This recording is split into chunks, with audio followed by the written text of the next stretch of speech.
Good day, I'm Stephen McHugh, and this is your JIS news for Thursday, April 6. Prime Minister Andrew Holness is assuring property owners that the ongoing review of the new calculations for property taxes will be mutually beneficial to all. Mr. Holness says the special cabinet subcommittee established to review the taxes have taken citizens' concerns into consideration. As a result, he says the administration is aiming to strike the right balance. We're doing the necessary reviews just to ensure that we take into consideration, all the views and issues. One thing we can say is that it is never easy. Never easy. But I think we'll get it right. Prime Minister Holness was speaking on Wednesday at the 40th Anniversary Long Service Award ceremony of the National Housing Trust. The function recognized 284 permanent staff who have given 15 years or more to the agency. The Prime Minister and Culture Minister Olivia Grange yesterday unveiled a comprehensive schedule of events and projects to mark Jamaica's 55th anniversary of independence. The celebrations include a program of Jamaica 55 legacy projects.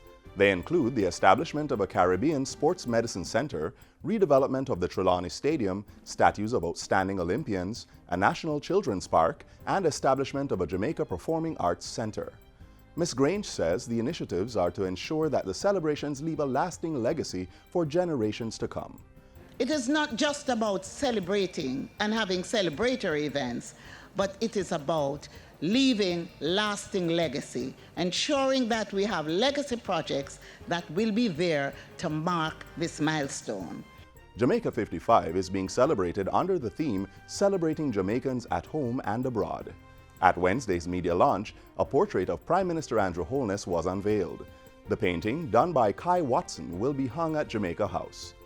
In the meantime, the Culture Minister is insisting that the role of the Jamaica Cultural Development Commission, JCDC, is not being usurped in planning national events, and particularly the Jamaica 55 celebrations.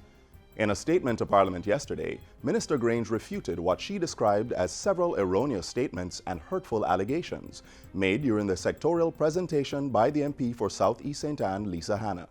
I just want to reiterate that the Jamaica Cultural Development Commission does an extraordinary job with very little resources, and sometimes these have to be buttressed to relieve them of undue pressure. The minister insisted that the Secretariat for Jamaica 55 was primarily set up to deal with the tremendous back-office logistical and administrative services demanded by an event of this magnitude, which in turn affords the technical people actually executing the program the opportunity to do their job unhindered. It is not about taking away anything. It is about supporting. The JCDC was and always has been the executive producer of the Grand Gala, conceptualizing, planning, and implementing, always. In line with that, Minister Grange pointed out that the $440 million budgeted in fiscal year 2017-2018 for the promotion of cultural activities and celebration of national events is entirely allocated to the JCDC. It includes $200 million for Jamaica 55 projects. Tourism Minister Edmund Bartlett says the sector is poised for more growth, pointing to current investments exceeding $1 billion. The minister was opening the sectoral debate in Parliament on Tuesday. Over 3,000 rooms are being made available, which never had been before last winter. 3,000 additional rooms that are coming. Of that, Mr. Speaker, close to 2,000 have already been added or will be coming on stream in the next few weeks. Minister Bartlett says the attractions subsector is also witnessing improvements, including J. Ray and Nephew's $7 million investment into the Appleton Estate Rum Tour in St. Elizabeth.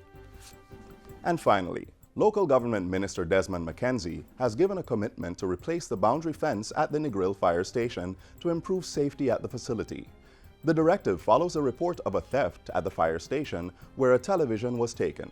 Therefore, I have given instructions to the mayor to have the superintendent of the Westmoreland Municipal Corporation immediately prepare an estimate to replace the boundary fence here at the fire brigade station. My instructions are not to put back a chain link fence, but to put a solid concrete fence, not just to protect the equipment, but to protect the lives of those who work here. Minister Mackenzie was speaking at the recent handing over of an ambulance to the Negril Fire Department. The pre-owned, reconditioned ambulance was purchased by the Issa Trust Foundation and Couples Resort Jamaica at a cost of $35,000. In addition to this, we brought down a mechanic to train local personnel in the maintenance of this particular vehicle and a specialist nurse who taught the correct use of the medical equipment on board.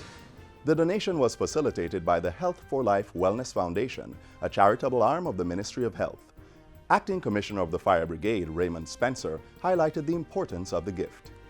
This Negril fire station on a monthly basis respond to an average of 110 calls for assistance. That alone demonstrates the nature of the work that is going to be on the ambulance here.